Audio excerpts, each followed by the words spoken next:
So let us discuss the second use of determinants. Second use क्या था?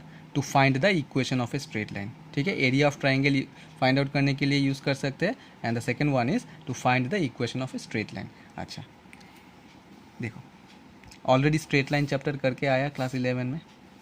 सो if a line is passing through the two points that is A and B, passing through the 2 points A and B, coordinates x1 y1 x2 y2, then you know the formula, equation of a line passing through 2 points.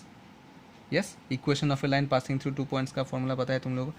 अभी determinant use करके ये line का equation कैसे find out करना है।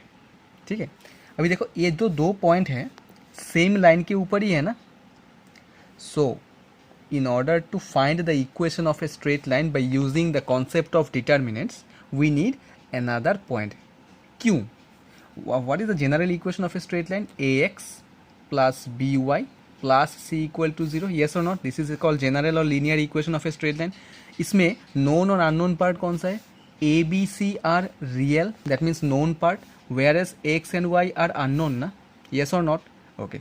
लेकिन ये जो लाइन है ये तो ए और बी पॉइंट से पास हो रहा है, where x1 y1 x2 y2 are known values, where are the unknown terms, that means x and y जो अननोन होना चाहिए इक्वेशन में, यहाँ पे तो अननोन ही नहीं है, वही अननोन पॉइंट को हम लोग खुद कंसिडर करना पड़ेगा। So let there is another point c, उस कोऑर्डिनेट x, y को। समझ में आया कि नहीं आया? क्वेश्चन में यहाँ से शुरू हुआ। Suppose the line is passing through this two points, but the coordinates of this two points are known. लेकिन इक्वेशन फाइंड आउट करने के लिए तो अननोन क्वांटिटी होना चाहिए ना। Where are the unknown quantities? So that unknown quantities you have to consider at point C, where the coordinates of C are X and Y. ठीक है, ओके। सो हमेशा याद रखना, डिटर्मिनेंट का कॉन्सेप्ट जब यूज करोगे in order to find the equation of a straight line, you have to consider the third point, that is the third point is c, which is unknown.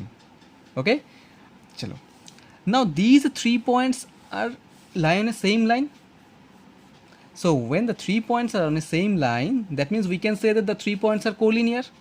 Yes, अभी collinear है तो area of triangle ABC equal to 0, ये तो सबको पता है। Yes or not?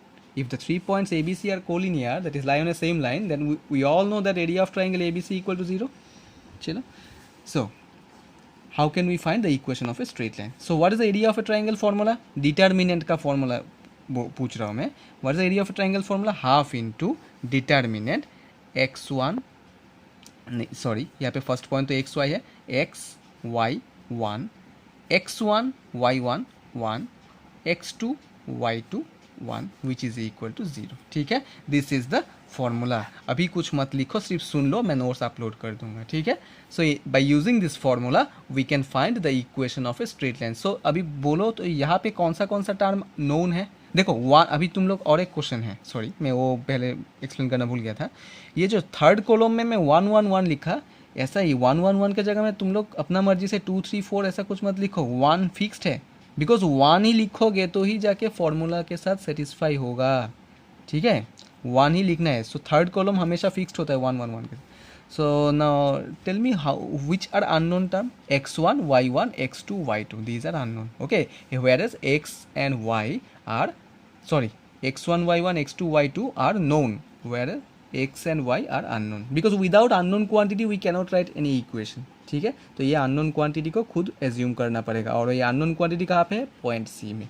ठीक है, this 3 points are lie on the same line, so that means we can say that the area of triangle equal to 0। So यही तो formula है एरिया ऑफ ट्राइंगल का, जो अभी तो मैं एक्सप्लेन किया। तो ठीक है, these are the main uses of determinants. First point is to find the area of a triangle, and the second point is to find the equation of a straight line. ठीक है, इसके साथ ये collinearity का condition भी तुम लोगों को समझ में आ गया होगा। ठीक है, तो जो कॉन्सेप्ट दिया आज यूजेस ऑफ डिटर्मिनेंट्स का, इसका एक एक्सरसाइज में ये यूजेस ऑफ डिटर्मिनेंट्स का ही क्वेश्चंस है, वो सॉल्व करना पड़ेगा। ठीक है,